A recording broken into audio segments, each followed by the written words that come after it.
বাঙালি খুব খারাপ। বাঙালির রক্তের সমস্যা। বাঙালি একটা অসভ্য জাতি। বাঙালি কখনো শুধরাবে না। এরা যেখানে যায় সেখানেই ভেজাল করে। পৃথিবীর এমন কোন দেশে তারা ভেজাল করতে বাকি রাখেনি। এই কথাগুলি কারা বলে জানেন? বাঙালিরাই বলে, বাঙালিদেরকে। আমার একটা বিষয় না।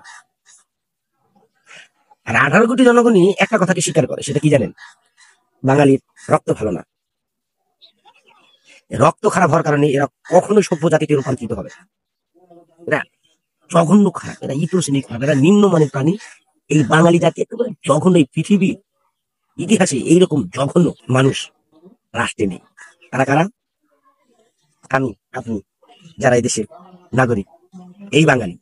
এদের নাকি রক্তের সমস্যা, ভেজাল রক্ত নিয়ে এরা ঘরে। আরো কেউ কেউ এটাকে বাড়িয়ে বলে এদের শরীরে রক্তই নেই, পুজ আছে। যদি রক্ত থাকতো তাহলে কোনো একদিন ঘুরে আসতো। কিন্তু এরা ঘরে না কেন? এদের শরীরে রক্ত নেই তো, সে পুজ। এই কথাগুলি আমরা আবার মেনেও নেই। দেখেন, একটা জাতি কতটা মূর্খতার ভিতরে থাকলে এই কথাগুলি আবার নিজেরা বলে, আবার নিজেরা মেনে নেয়। কত বড় বোকামি! কাহিনী কি জানে? আমাদেরকে বোকা বানানো হয়েছে, আমাদেরকে অসভ্য জাতি হিসেবে তৈরি করা হয়েছে। আসেন, কিভাবে আমরা অসভ্য হয়ে গেলাম? আমাদের রক্তের সমস্যা। আমি প্রমাণ করবো যে রক্তের সমস্যায় জাতির মানবিক বিপর্যয় হয় না। কিসের কারণে হয়? একসাথে একটা জাতি কিভাবে খারাপ কাজে নিজেকে নিমন্ত্রিত করে, সেই বিষয়টা আজকে প্রমাণ করবো। আসেন, আমরা খারাপ কেন হইলাম তার আগে একটা আলোচনা করি। আমাদের রক্ত নাকি খারাপ? আরে, রক্ত খারাপ হলে কি মানুষ ভালো হবে না? আপনি এটা বলতে পারেন আমাদের ডিএনএ খারাপ, তাইলে কিছু পার্শ্ব প্রতিক্রিয়া হয়তো বা থাকতে পারে, কিন্তু সেটা না বলে এই শিক্ষিত জাতি বলে যে রক্ত খারাপ।